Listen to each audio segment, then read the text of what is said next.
aquele que se predispôs, Pai, a estar aqui ouvindo a sua voz e transmitindo para a tua igreja.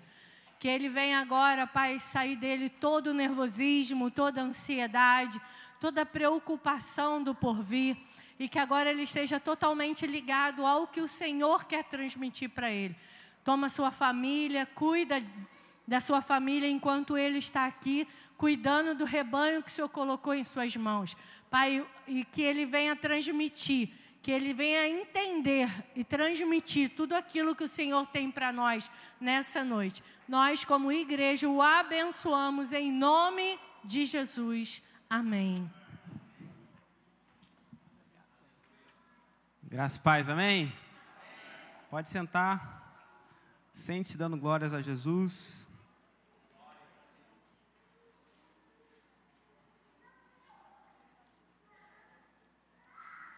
Meu lado pentecostal sempre gosta de falar isso. Sente-se dando glória a Deus. Abra sua Bíblia em Lucas, capítulo 10. Vamos ler do versículo 38 ao 42. Obrigado, Pedro. Você não vai colocar aquela música automática, né? Quem está feliz com o Senhor diz amém. Sabe, irmãos, às vezes a gente... Obrigado, meu irmão. A gente vem para a igreja e a igreja não está cheia. Temos a tendência de ficar um pouco triste por isso. Mas eu queria te encorajar a acreditar que Deus está preparando um grande avivamento no nosso meio. É só você observar os sinais. Já tem algumas semanas que Deus tem usado os pastores para pregar aqui sobre arrependimento. Nós vamos estudar sobre oração. Nós estamos com as nossas casas, nos pequenos grupos. E tudo isso é um pavimento para um avivamento. Todo avivamento começa com isso, com arrependimento. Começa com confissão de pecados, começa com estarmos juntos em comunhão. Então acredite, Deus está preparando um grande avivamento. E muito em breve, esses lugares vazios, a gente vai ter dificuldade de sentar, porque não vai ter muita cadeira sobrando. E eu tenho algumas experiências com Deus que quase todas elas foram em dias assim, que não tinha muita gente, que não tinha muita expectativa em homens, em pessoas. Nesses dias e nessas noites foram os encontros que eu tive com Jesus mais marcantes na minha vida. Então eu te encorajo a estar neste lugar aqui, a estar aqui agora. A palavra dessa noite fala muito disso, de estarmos aqui, de estarmos no lugar, amém? Eu gosto muito de falar sobre isso e já falei diversas vezes sobre isso, sobre o poder de estar. E lá em Lucas 10, no capítulo 10, versículo 38, é um texto bastante conhecido, nós cantamos aqui domingo sobre ele. Aconteceu que, indo eles de caminho, entrou numa aldeia. Esses aqui eram Jesus e seus discípulos. E certa mulher, por nome Marta, o recebeu em sua casa. Estou na versão de velho, se puder colocar a ARC, Almeida Revista e Corrigida. É de semi-velho. E vai ser importante ser essa versão, eu vou te explicar depois. No versículo 39 diz que, e tinha esta uma irmã chamada Maria, a qual assentando-se também aos pés de Jesus, grave isso, a qual assentando-se também aos pés de Jesus, ouvia a sua palavra. Marta, porém, andava distraída em muitos serviços, e aproximando-se disse: Senhor, não te importas que essa minha irmã me deixe servir só? Diz-lhe, pois, mande ela me ajudar. Diz-lhe, pois, que me ajude. E respondendo Jesus, disse: Marta, Marta, estás ansiosa e afadigada com muitas coisas, mas uma só é necessária. E Maria escolheu a boa parte, a qual não lhe será tirada. Eu queria tanto saber cantar como Maria. Quem somos nós para julgar? Eu amo dar tema para minhas mensagens. Quem somos nós para julgar, não é mesmo? Você já viu esse meme? Você já viu alguém falar isso?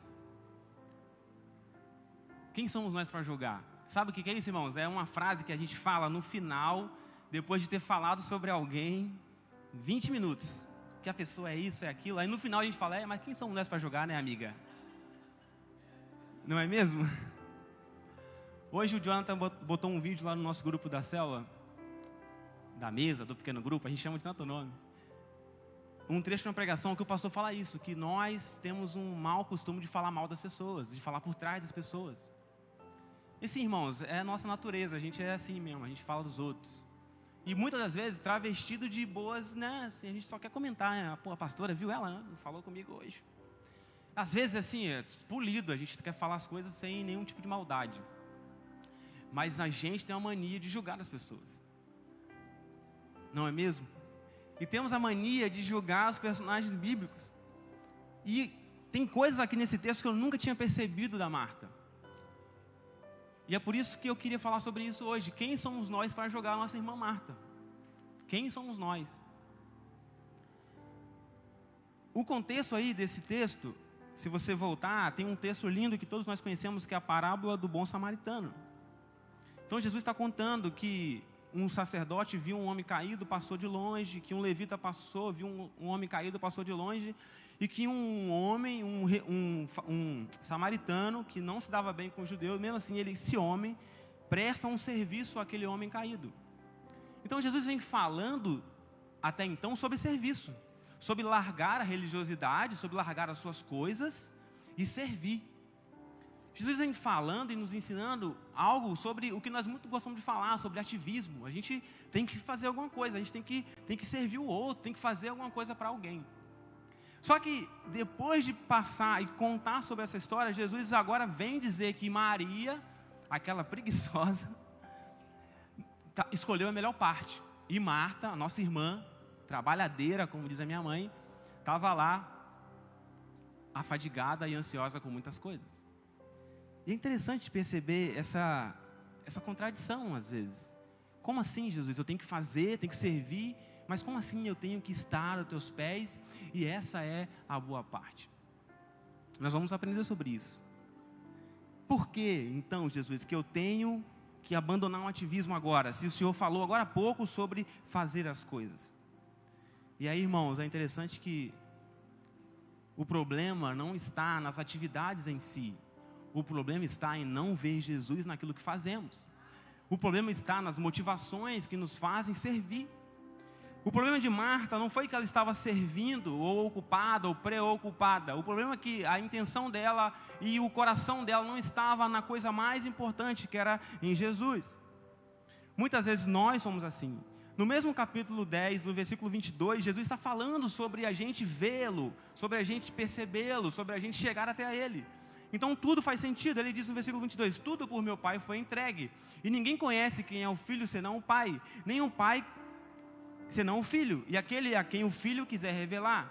E no versículo 23 ele olha para os discípulos, se volta para ele e diz-lhes em particular, bem-aventurados os olhos que veem o que vocês veem. Então, irmãos, o grande problema e a grande coisa não está em servir em si, em fazer muitas coisas em si, em estar ocupado em si. A grande sacada e a grande questão aqui é o nosso coração e os nossos olhos estarem em Jesus. É a nossa intenção estar na pessoa e suficientemente só nele, em Jesus. É isso que a gente precisa entender. E aí, irmãos, ver o Senhor, ver o que Ele faz, perceber Ele movimentar, Ele agir, é coisa de quem é bem-aventurado. Então, muitas das vezes a gente vem aqui aos cultos, estamos aqui, Deus está fazendo, Deus está movendo, e nós estamos aqui, oh, meu Deus, que hora que acaba mesmo? Nossa, já é 8h20, a palavra ainda está com o dirigente, e Deus está fazendo, Deus está movendo, e a gente está preocupado, que horas são? O que eu vou fazer amanhã? Nossa, já teve célula, tem que ir no culto também? E a gente está fazendo sempre contas. Mas nós vamos aprender com essas nossas irmãs a alegria de estar aos pés de Jesus. Mas, irmãos, como eu disse no começo, eu entendo a Marta. A gente não pode julgar Marta. Quem somos nós para julgar Marta? Porque assim como ela, nós temos algumas questões. Primeiro, nós também temos o hábito de preparar a casa para as visitas. No versículo 38, diz que eles entraram na casa de Marta e uma mulher chamada Marta o recebeu em sua casa. Irmãos, quando a gente vai receber uma visita, a gente prepara a casa, a gente nunca recebe. E a gente fala assim, ó, não repara a bagunça. Passou o dia todo dando faxina, a pessoa chega, o chão está brilhando, aí fala assim, ó, não repara a bagunça. Mas, para dizer que é natural, né? Agora você imagina alguém que é pega de surpresa, uma comitiva vem e chega na sua casa. Meu irmão, você começa a preparar as coisas. Eu lembro uma vez, eu e Maria, nós viajamos para a casa das nossas mães, lá no Espírito Santo. E no meio do caminho teve um processo com a irmã dela, minha cunhada. Eles tiveram que vir aqui na nossa... A gente morava aqui atrás. Não sei se ela vai lembrar disso.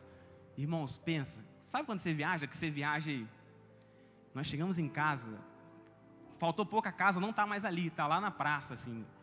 Era uma bagunça, a gente deixou tudo zoneado, assim, com aquela ansiedade de viajar, ainda mais que era... Anos atrás, cada viagem a gente fica muito ansioso de ir lá ver nossas mães. Você imagina anos atrás, então. E aí, a gente não teve tempo de preparar a casa, porque não estava combinado eles virem. Então, a gente pegou no caminho, chegamos aqui em casa, quando abriu a porta, a casa estava... Agora, você imagina essa irmã. Jesus chegou, a comitiva chegou, ela quis arrumar a casa. Você faria a mesma coisa, senão você é alguém porco, desculpa a palavra. Você faria isso, você queria arrumar a casa. Nós queremos que as pessoas vejam nossas coisas arrumadas. A gente não quer que ninguém veja a nossa bagunça, a nossa vergonha. Ninguém pode ver aquilo que é nosso, que é a nossa exposição. A gente não quer que ninguém perceba que a gente não é tão perfeito assim, que as nossas coisas não são tão no lugar assim. A gente quer sempre proteger as nossas coisas, a gente quer sempre se preservar. Adão, quando pecou, o que ele fez de primeiro? Ele se preservou. Enquanto ele era alguém livre do pecado, ele era alguém que vivia nu. Quando ele peca, ele se percebe nu, porque ele não quer que ninguém veja as suas vergonhas. A gente também é assim. Acontece que quando Jesus chega na casa, a gente não tem que se preocupar em fazer uma faxina, porque é Ele que limpa a nossa casa. A gente não tem nenhuma autoridade, a gente não tem nenhuma capacidade de nos preparar para receber Jesus. É Ele que nos escolheu primeiro, é Ele quem nos amou primeiro, é Ele que nos limpa de dentro para fora. E nós temos a mania de querer preparar tudo. Jesus, olha, deixa eu arrumar aqui, aí a partir daí o Senhor pode tocar. Só que esse dia, irmãos, deixa eu te falar, nunca vai chegar. A sua casa nunca vai estar pronta. Você precisa abrir do jeito que ela está. Eu entendo Marta. Jesus, quando foi na casa de Zaqueu, nós aprendemos isso na célula da semana passada. Jesus disse, olha, hoje chegou a salvação a esta casa. É Ele que traz a limpeza, é Ele que traz a faxina, é Ele que remove o que precisa ser removido, é Ele que põe as coisas novas no lugar. Pare de querer arrumar a sua vida antes de entregar Jesus. Deixa que Jesus corrija, transforme, deixa que Ele faça a obra. Uma segunda coisa que eu aprendo é que Maria, ela era de casa. Irmãos, eu fiz questão de usar essa versão porque quando a gente lê na NVI, nunca me passou pela cabeça de que talvez a Maria não morasse com Marta. Já passou na sua cabeça? Não parece que ela mora com a Marta? Mas se você observar o texto, dá para também tirar uma ideia de que ela talvez não morasse com a Marta. Porque o texto diz que a Marta o recebeu em sua casa. Aí no versículo 39 diz, e tinha esta uma irmã, chamada Maria, a qual, assentando-se também aos pés de Jesus, ouviu a sua palavra. Não está claro. Dá para entender que ela morava, mas também dá para entender que ela não morava. Aí o Tiago depois fala com a gente que o Tiago é mais dessa área aí. Mas você percebe que talvez ela não morasse, mas ela, sendo irmã, era alguém que era de casa. A gente tem certa dificuldade com isso, com as pessoas que são de casa. Já viu aquela história de que santo de casa não faz milagre? A gente tem dificuldade com pessoas que estão do nosso lado. A gente tem uma certa dificuldade de que as pessoas ao nosso redor sejam talvez mais prósperas do que a gente, alcancem coisas maiores do que a gente. Porque parece que na nossa cabeça, se a gente está todo mundo aqui no mesmo ambiente, parece que todo mundo meio que vai só no mesmo lugar. Então, em nome de Jesus, a gente precisa ser curado disso, porque tem pessoas do nosso lado que vão em lugares maiores, vão alcançar coisas maiores, vão viver extraordinariamente melhor do que nós. E amém por isso. Deus tem uma coisa para cada um de nós, um propósito para cada um de nós. E a gente precisa ser curado disso, de que a gente acha que a pessoa que está do nosso lado, ela não pode ir muito longe. Como assim, fulaninha? Não, não, não. Deixa Deus fazer o que Ele quer fazer, da forma que Ele quer fazer. Sabe, irmãos, a gente tem essa dificuldade, a gente tem um hábito, é muito fácil para a gente chorar com os que choram, aí é tranquilo, caramba, que barra, hein? Mas quando a pessoa conta uma bênção, na hora de nos alegrarmos com o que se alegra, às vezes, se a gente não vigiar, a gente fica com inveja.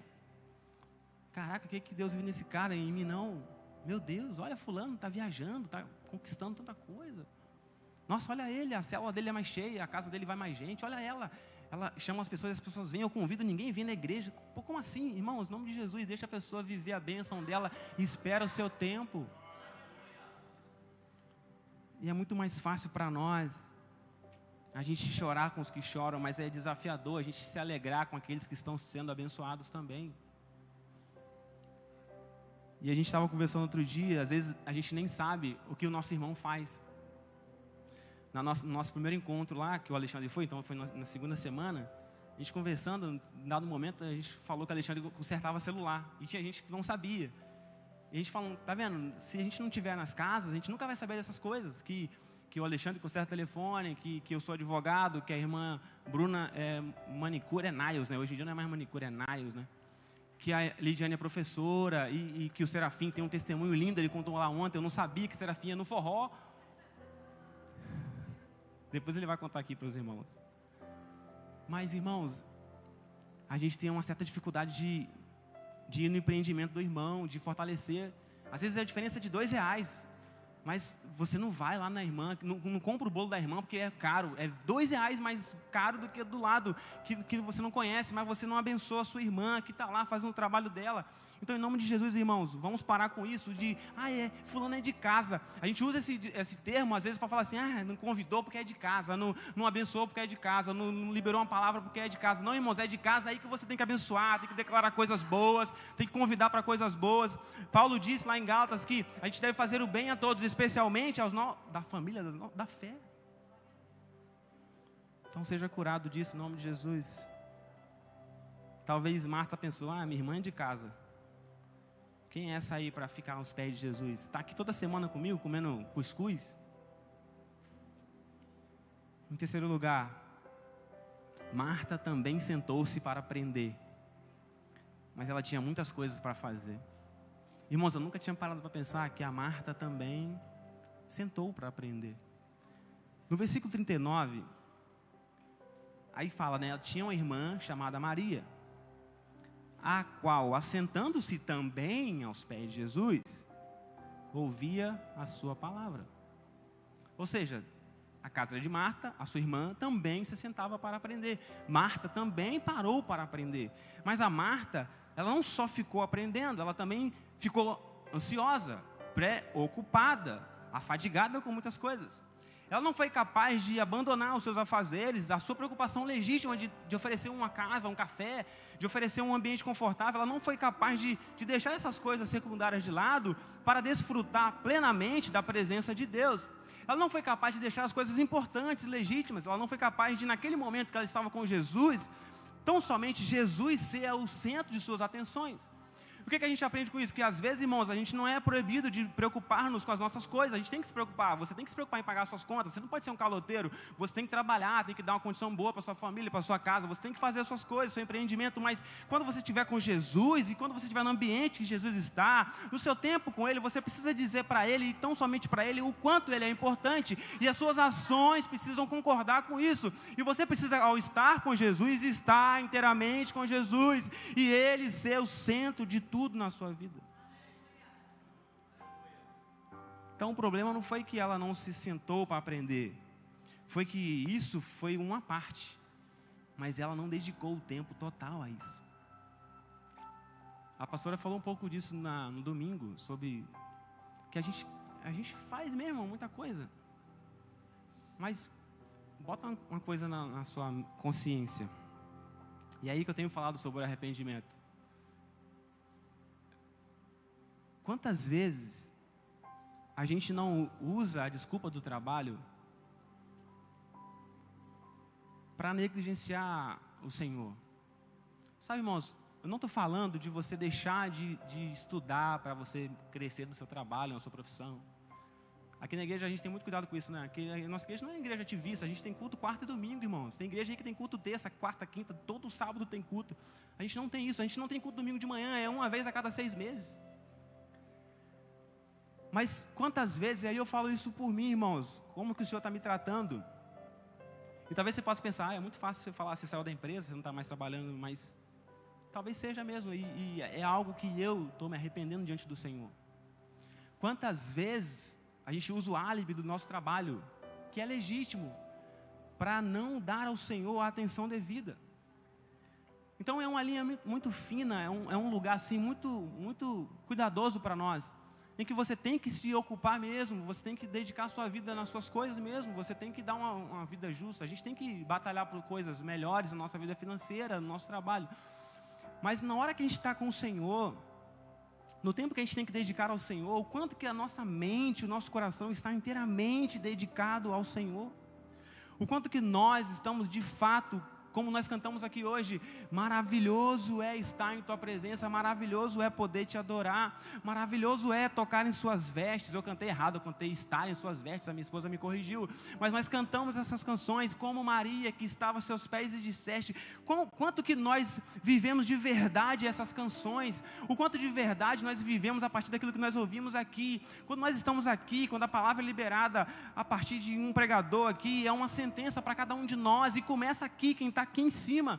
Então o quanto que nós estamos levando isso a sério, e o quanto que o Senhor é de verdade a nossa prioridade. Chegou o tempo da gente se arrepender, irmãos. Quantos de nós estamos fazendo sempre algo importante antes de fazermos o mais importante?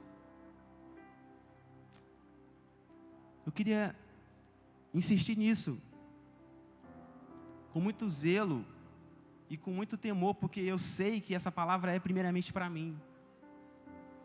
Quantas vezes eu me usei do meu trabalho para não dedicar ao Senhor um melhor tempo de adoração. E eu não estou falando só de estar aqui na igreja, é o tempo na minha casa, é o tempo com os meus filhos, é um tempo de qualidade com os meus amigos. Quanto que eu dediquei isso ao Senhor de tabela, sabe?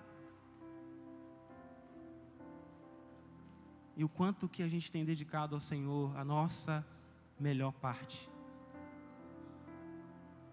O Senhor não quer nada de nós, além do nosso tudo.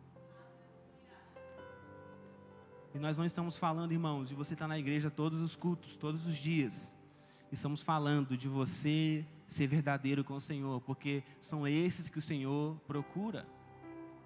Verdadeiro adorador, que quando está com o Senhor, que na sua devoção diária, que no seu momento de devocional, que no seu momento na igreja, nos cultos, que no seu momento que você vai visitar alguém, que esses momentos, o quanto eles são de verdade na sua vida, o quanto você se entrega para esses momentos, para esses encontros, o quanto você está aqui, está com vontade de estar aqui, o quanto que você está disponível para ouvir a palavra, praticar a palavra e viver o sobrenatural dela, o quanto você está aqui inteiramente entregue, inteiramente submisso, inteiramente entregue e submisso ao que o Espírito quer fazer. Ou você vem aqui só para cumprir tabela, ouvir uma palavra que massageia o teu ego, ou quanto você está aqui para ouvir uma palavra que vai te direcionar, que vai te impactar, que vai transformar você e a sua casa, o quanto que você é capaz de pegar essas palavras, se arrepender diante do Senhor e colocar a sua vida para andar conforme a palavra que Ele liberou.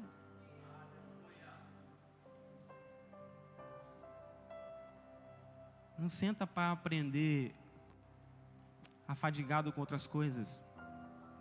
Desfrute da presença do Senhor.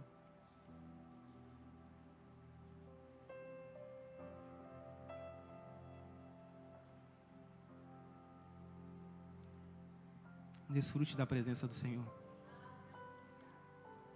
Eu queria que o Espírito Santo fosse constrangendo o nosso coração. Eu queria que o Espírito Santo fosse nos inquietando no nosso lugar.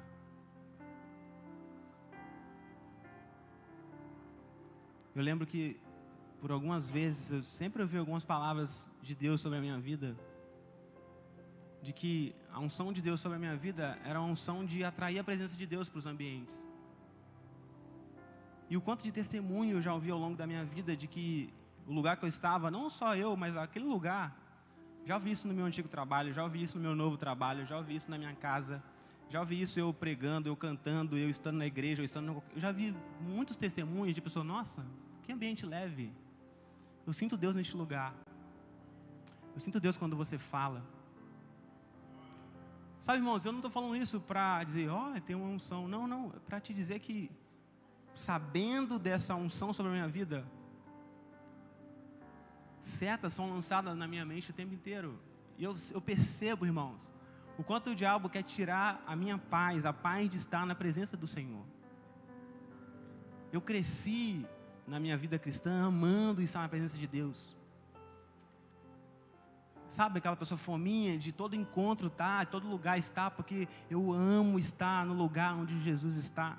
Mas sabe, irmãos, a batalha espiritual que é isso, de você ao longo da jornada, você ir pegando coisas legítimas, como o seu trabalho, como qualquer outra coisa, e deixando Deus de segundo plano, e sentando-se, mas levantando-se, entregando a Deus, mas puxando, dando ao Senhor, mas pedindo de volta, deixando sempre alguma coisa de contra ali, de plano B, porque talvez Deus não seja tão suficiente assim, e nós declaramos o Senhor é o meu pastor, e de nada tenho falta, mas talvez algumas coisas me faltam assim. A gente vai vivendo uma vida de talvez farsas, a gente vai se sabotando, e Deus vai nos despertando. E em nome de Jesus, irmão, nessa noite quero te convidar a você se constranger diante do Espírito Santo.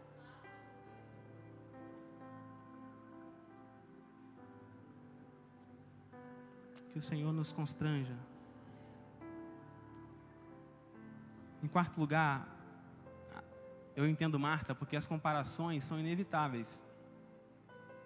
No versículo 40 ela fala com Jesus, olha, Senhor, não te importas que a minha irmã me deixa aqui fazendo tudo sozinha? Manda ela me ajudar. Marta se viu trabalhando enquanto Maria estava lá, desfrutando da presença de Jesus. Nós somos assim também, nós fazemos conta o tempo inteiro. Marta está lá, talvez lavando uma louça, preparando um café, passando um café. E na cabeça dela as contas foram feitas. Eu estou aqui trabalhando, Maria está lá sentada. A gente é assim também, a gente está o tempo inteiro fazendo conta. Porque tem uma coisa que todos nós temos, a gente não gosta de perder. Ninguém gosta de sair perdendo. Então talvez Marta pensou, caraca, tô aqui de trouxa. Não é assim que a gente pensa? Nossa, eu sou muito trouxa, ó. Só eu que me dedico, só eu que me esforço. A gente vai fazendo conta. Não, talvez não é assim, eu tenho que diminuir aqui. Não, por que eu vou ficar indo na igreja? Eu já fui na célula, por que eu vou no culto? Não vou essa semana, já fui semana passada.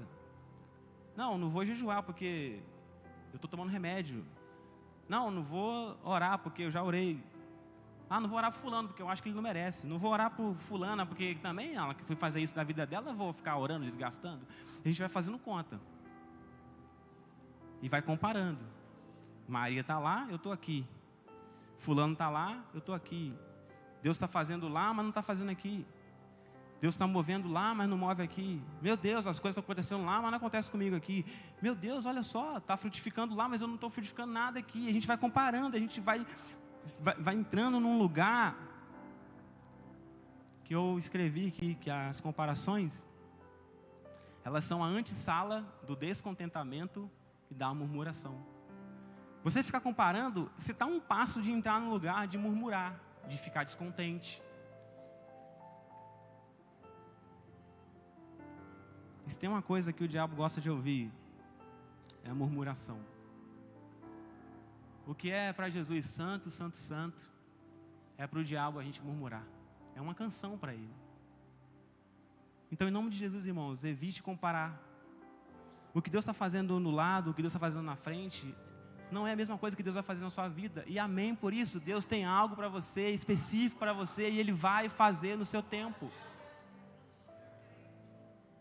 Então, poxa, Maria está lá desfrutando, quebrantada, estava numa estação própria, ela estava numa estação específica dela, e ela está diante de Jesus. Marta está numa outra estação, está preocupada com outras coisas, mas ela está comparando. Deus, ela está lá à toa, eu estou aqui trabalhando, e ela fica comparando, e isso vai gerando nela ansiedade, vai gerando nela fadiga, vai gerando nela tudo de ruim.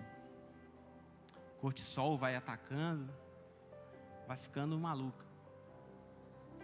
É assim com a gente também, é por isso que a gente não deve julgar, porque a gente fica comparando.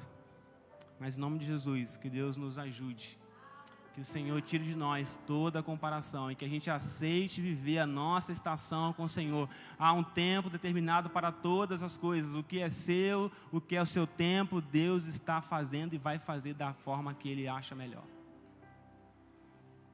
Por último, a Marta estava no modo mundo. Quem somos nós para julgar? Dos versículos 40 e 41, 42, o texto diz que Marta, porém, andava distraída em muitos serviços.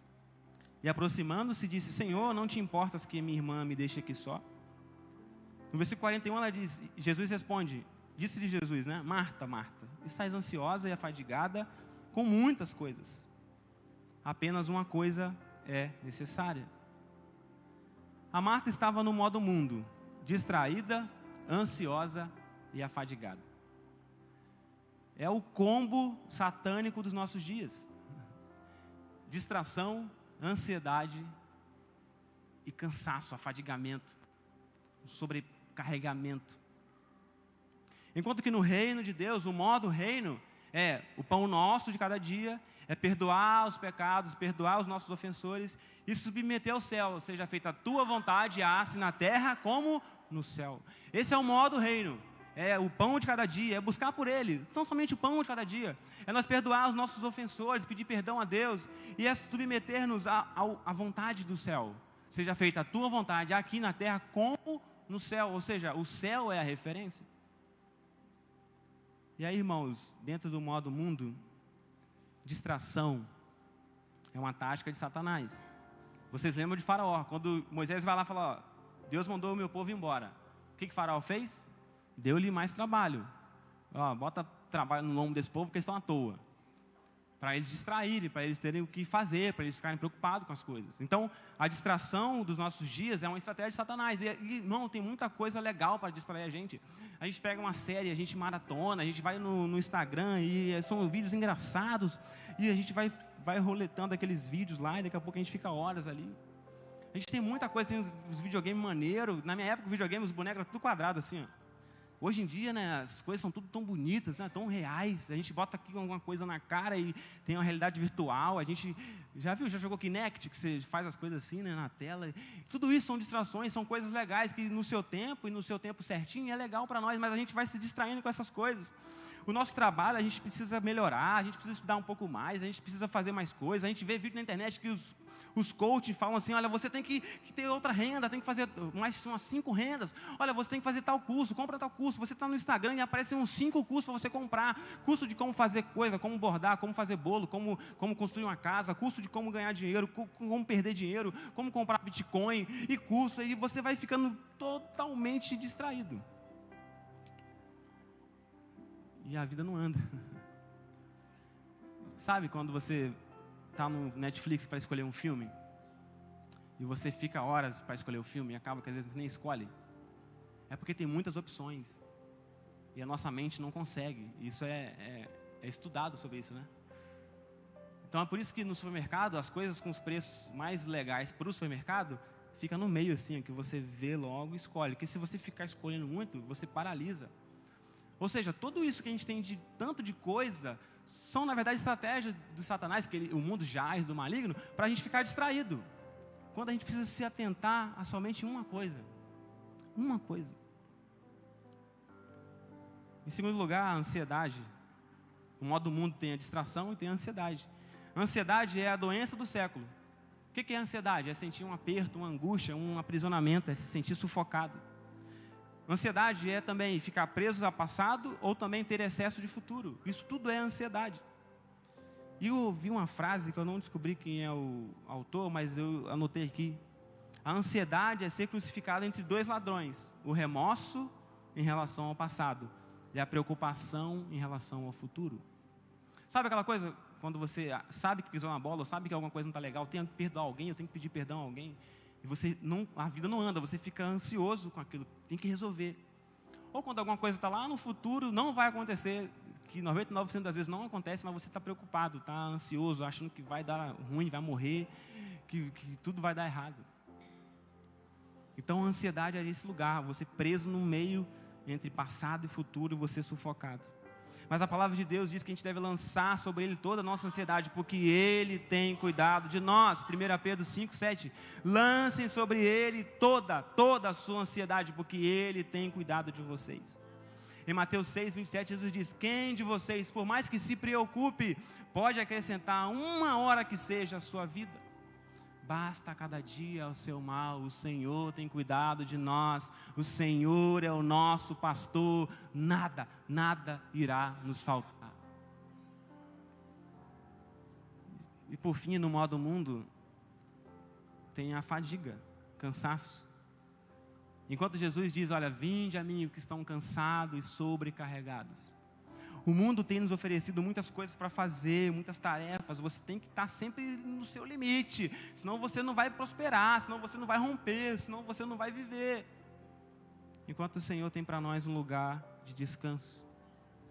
O estar afadigado, irmãos, é você mesmo fazendo uma coisa, a sua mente está pensando em milhares. Você nunca desliga, você nunca descansa. Para dormir tem que tomar remédio.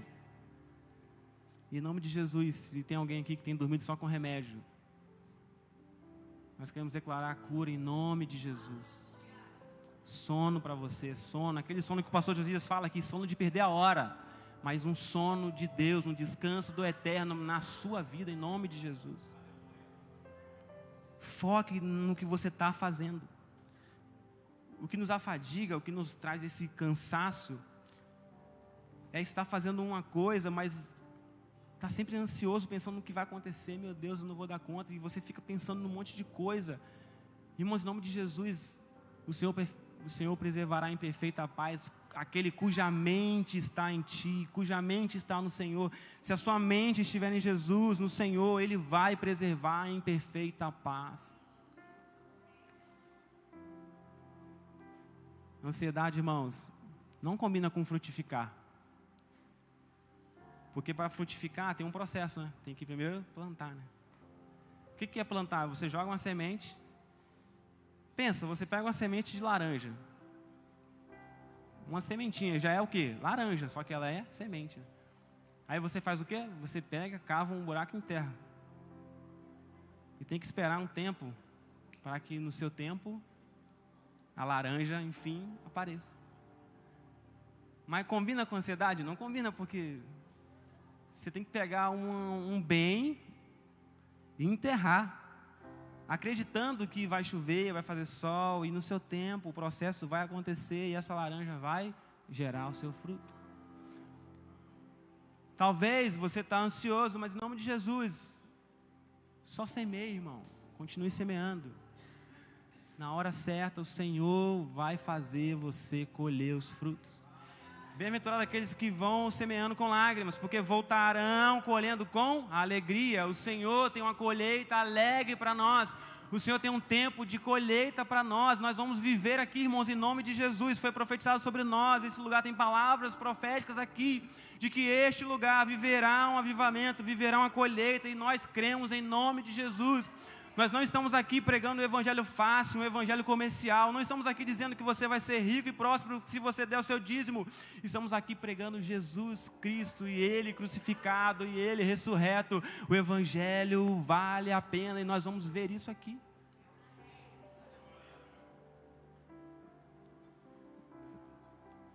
Por fim, irmãos, tem algo interessante sobre colheita, que é para acabar com a ansiedade de vez. Vai ter música? Pediu alguma música? Islane pode vir, cadê ele, coitado do Islane? Em João, que foi até o texto que nós lemos ontem na nossa célula, João 4, A partir do versículo 35 tem algo incrível sobre colheita, sobre frutificar.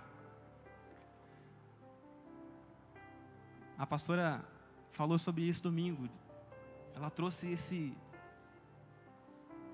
desespero de a gente frutificar. E talvez a gente tenha tentado a pensar que está difícil, que a gente não vai conseguir frutificar, que, meu Deus, eu não consigo trazer ninguém aqui na igreja. Mas olha só, olha essa palavra de Jesus, depois ele conversar com a mulher samaritana, ela sair para a cidade para ganhar a cidade. Olha o que Jesus diz, irmãos. Vocês não dizem, aí eu queria no NVI, se puder. Obrigado, desculpa. Perdão, Maria. Vocês não dizem, só daqui a 4 meses haverá a colheita? Eu digo a vocês que abram os olhos e vejam os campos, eles estão maduros para a colheita. Pode passar. Aquele que colhe já recebe o seu salário e ajunta o fruto para a vida eterna. De forma que se alegram juntos os que semeiam e o que colhe. Assim é verdadeiro um ditado que diz, um semeia e o outro colhe. Eu vos enviei para colher o que vocês não cultivaram. Outros realizaram o trabalho árduo e vocês vieram usufruir do trabalho deles. Irmãos, em nome de Jesus, esquece o passado, esquece o que ficou, olhe para frente, abra os olhos. O campo está pronto, as colheitas estão maduras. Olha, chegou o tempo de nós semearmos o que Deus tem para nós. Pare de se preocupar com o que passou, pare de ficar angustiado porque não deu certo, pare de ficar pensando, comparando que, nossa, minha igreja não é do jeito que a igreja tal é. Não, pare de ficar pensando essas coisas, só abra os seus olhos e veja, está pronto, você vai colher coisas extraordinárias que o Senhor tem para nós. Outros plantaram, amém, nós estamos plantando também, estamos semeando, mas enquanto nós semeamos, o Senhor tem colheita pronta para nós. Eu queria que você se alegrasse no Senhor com isso. Eu os enviei para colherem o que vocês não cultivaram. Outros realizaram o trabalho árduo. E vocês vieram a usufruir do trabalho deles. No versículo 42 de Lucas 10, Jesus disse para Marta, né? Só uma coisa é necessária. E Maria escolheu a boa parte, a qual não lhe será tirada.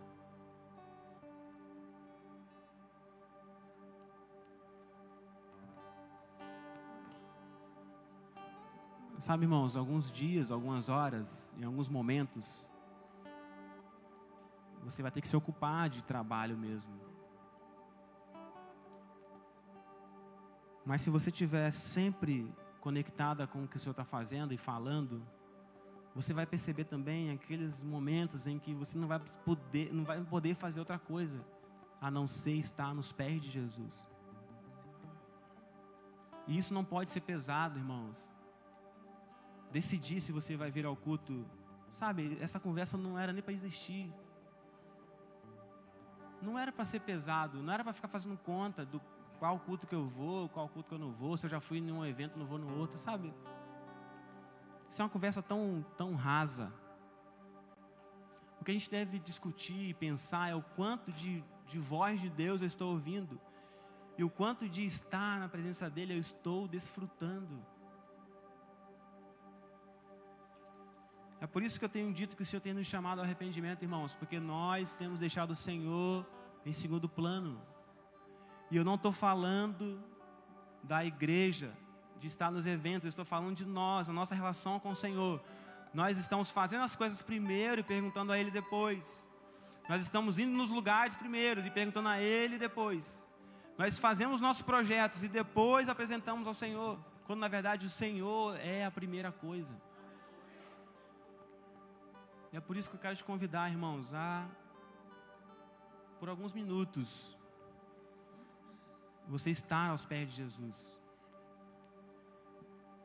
Eu quero te desafiar a você esquecer por alguns minutinhos agora do que você vai fazer quando você sair daqui. Nem pensa nisso agora. Será que nós somos capazes de mergulhar em águas profundas com o Senhor?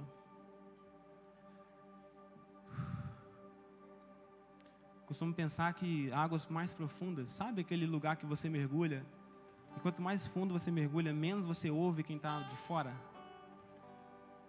Então, quanto mais mergulhamos fundo no Senhor, menos sons de fora nós vamos ouvir. Então, será que nós somos capazes disso, irmãos? Hoje é uma quarta-feira, você veio pensando aqui, caraca, mais uma quarta. Mas foi a quarta, foi a noite que o Senhor separou para você ter um encontro especial com Ele. Então, se você puder ficar de pé, se você puder não olhar para o lado, não olhar para ninguém. Nós vamos cantar baixinho aqui em cima, mas eu queria que você começasse a dizer ao Senhor palavras de adoração. Mas eu queria pedir ao Senhor que Ele nos quebrante, que Ele traga para nós um arrependimento das vezes em que nós trocamos o Senhor. De forma sutil, nós nos sentamos para ouvir o Senhor, mas não estávamos inteiramente nele.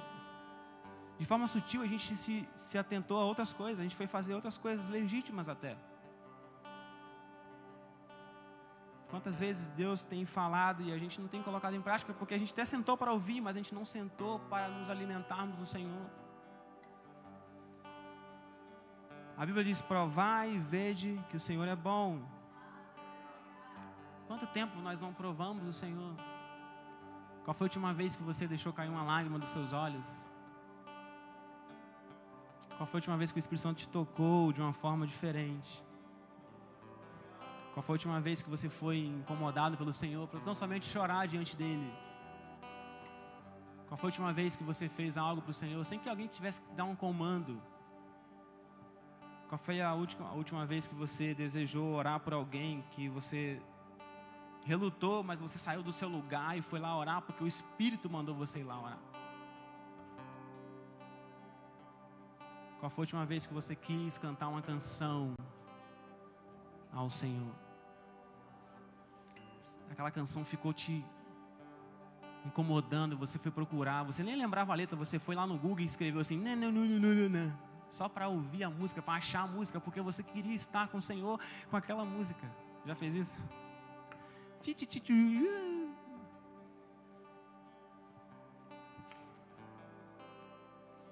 O Espírito Santo de Deus está neste lugar. E Ele tem nos convidado ao arrependimento. Então comece a orar aí no seu lugar.